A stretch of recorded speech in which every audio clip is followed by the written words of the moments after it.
Here we are playing Quake on Nintendo 64. It's very interesting. It's a little bit different than the PC version.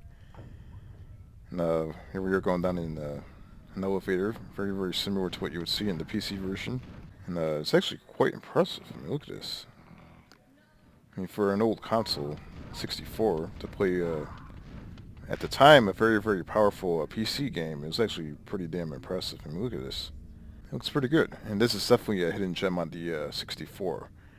And there was Quake 1 and 2 on 64.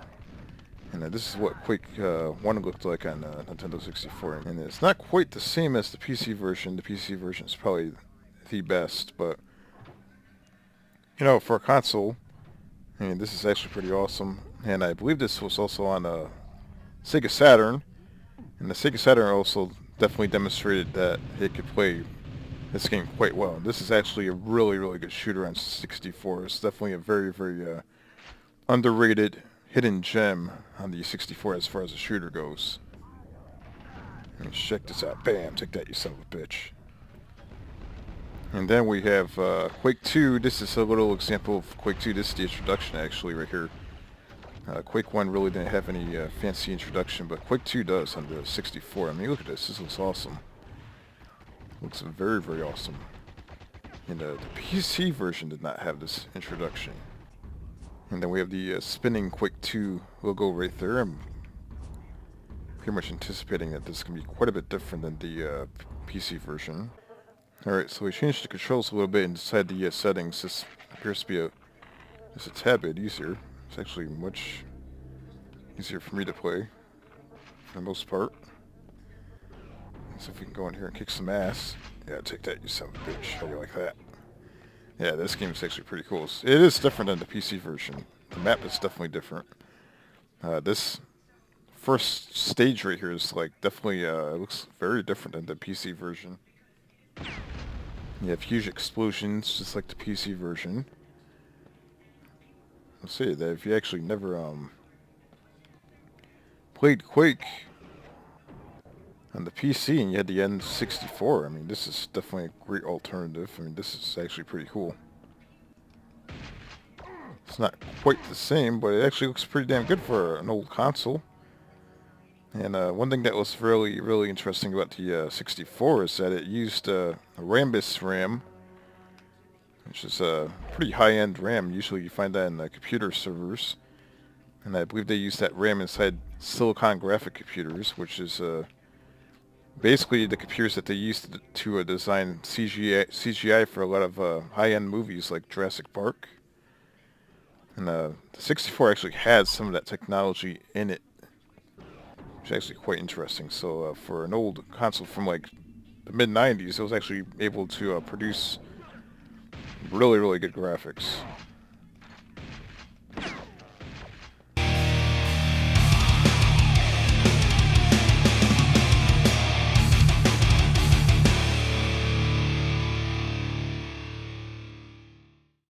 And then we have this game right here. This is definitely a great multiplayer split screen game that you can actually play with some friends if you have them over at the house. I mean, I don't think people do that anymore, unfortunately, but you know, back in the day, you would actually bring your friends over and you would play a 4-player split screen on your Nintendo 64 or you know, PlayStation, whatever you had at the time.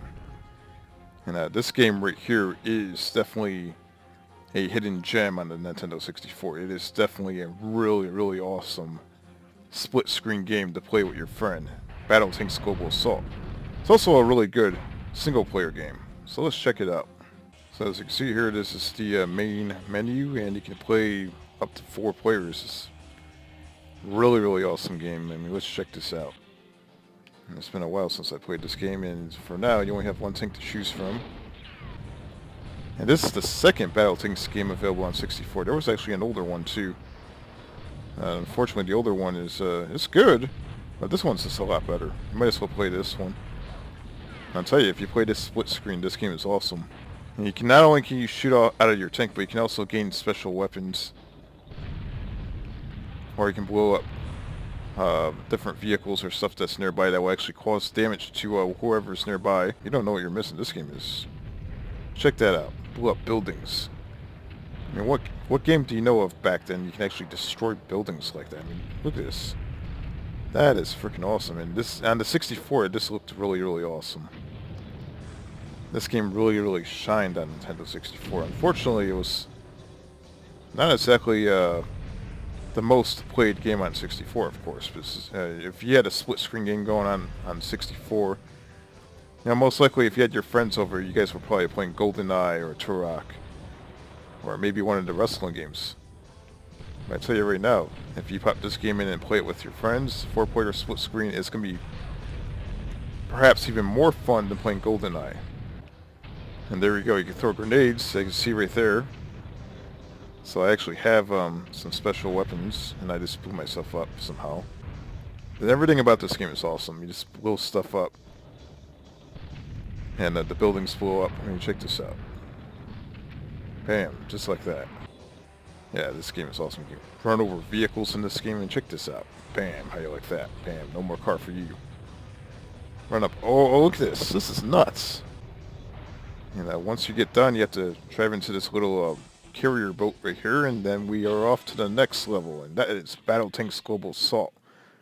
Definitely a hidden gem on the Nintendo 64. Really, really awesome game.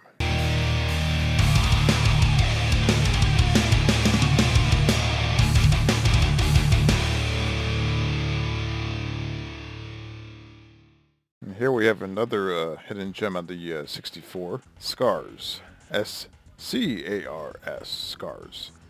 This is a racing game. Pretty good alternative to you know, your Mario Kart or your Diddy Kong Racing. This is probably a game that was heavily overlooked by a lot of N64 gamers because there's plenty of racing games on 64.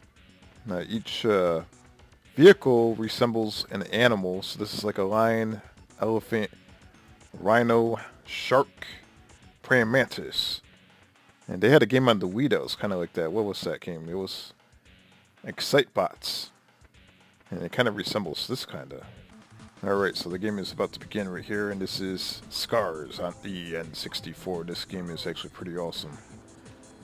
And the handling is actually really nice on this game. And much like your typical kart game, you can actually shoot weapons at your enemy, and it actually is pretty good. You have your little red crosshair right there, and that basically guides you to where you're shooting your weapon.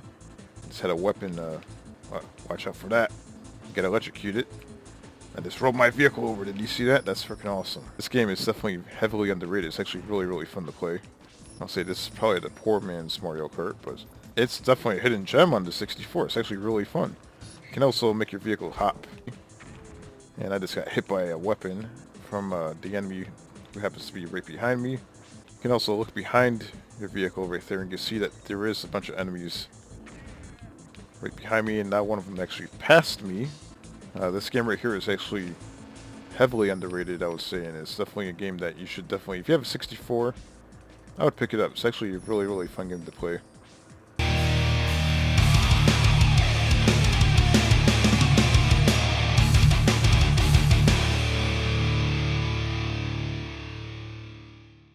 So if you're looking for a hidden gem fighting game on the Nintendo 64, there's not really too many fighting games available.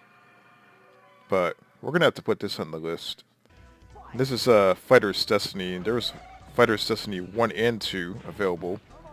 And it was a very, very basic fighting game, but still, there wasn't really too many fighting games on the 64. And these are your characters right here. They all do the same exact pose. What the hell? So when you do a takedown, you get 2 points. Yes, this game is pretty cool. Let me see if I can get out. Yeah, how you like that? Ring your ass out. When you do a ring out, you get 1 point.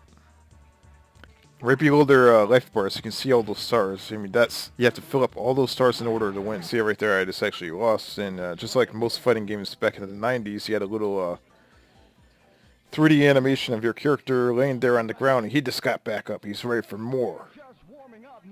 So we're going to try this again. Oh my god. You can do Street Fighter moves in this game. And I just pretty much got a German suplex done to me right there. Oh, that was painful. And he gained 2 points from it. Yeah, I got a ring out. So I gained 1 point from a ring out. Yeah, this game's pretty cool. I actually like it. It's actually a pretty good fighting game. It's very basic in terms of what you can do in terms of moves, but it's actually pretty fun. Oh man, he did a frickin' takedown on me again. Belly to belly suplex. Yeah, take that, you bastard. I gained 3 points from doing whatever that was. So you can definitely do like special moves in this game. That was actually pretty cool. So the moveset, it's kind of like Street Fighter. You can actually do like a down quarter, backwards, you know, punch button, kick button, all that stuff. Like that. Ah, yeah. He almost got knocked out. Oh, shit. Damn, he got 3 points from that? No way.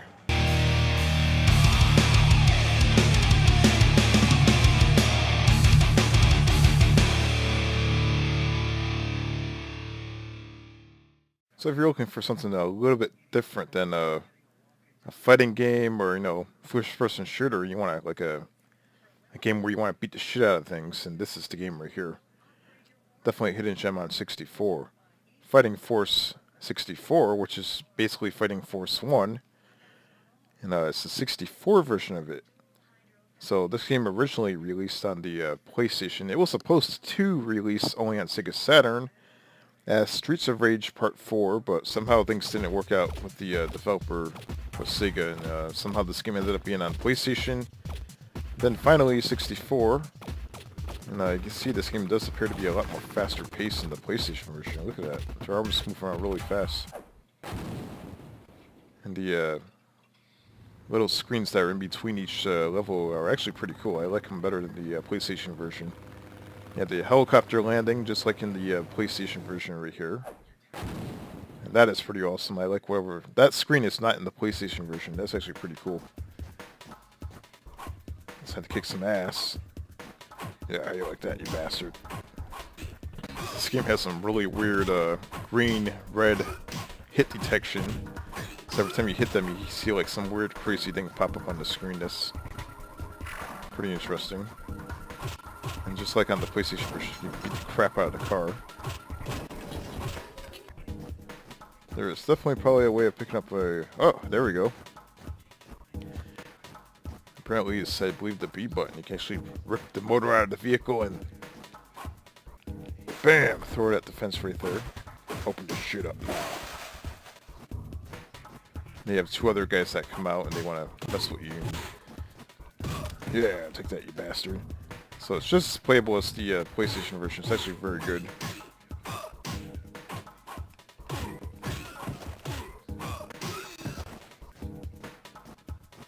Let's kick everybody's ass, and somewhere over here there's actually a weapon. Let me see if I can remember how to pick things up. There we go. And just like in the PlayStation version, you can actually use a rocket launcher. Yeah, I'll take that, you son of a... Oh, the rocket effect actually looks pretty cool on the 64. And we have this van that comes out of nowhere. I mean, this game is definitely a really cool beat-em-up game for 32-bit consoles, and of course the 64-bit. It's actually really, really good on 64. So if you're looking for like a really awesome hidden gem beat-em-up game on 64, this will be it right here. Yeah. Choke slam everybody. Yeah. You pick up boxes and smash people with it. Ugh. Pick people in the balls like I just did. Bam! How you like that, you bastard?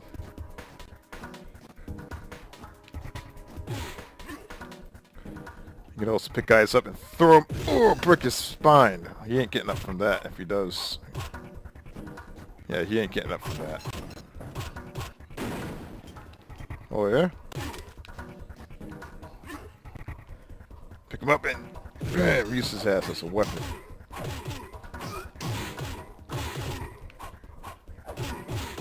What the hell? I'm getting beat up. It's like the hit detection is weird. You have the really weird looking red and green things that pop up and you have blood in at the same time. It's almost like they try to like cover up the blood. Wait, this did not quite work. That's pretty awesome. Didn't work out as well as they wanted it to. Bam. Yeah, this game is very, very much enjoyable on the 64. Bam! That is sick! Did you see how much blood came out of him? Awesome game on 64. This is definitely a hidden gem.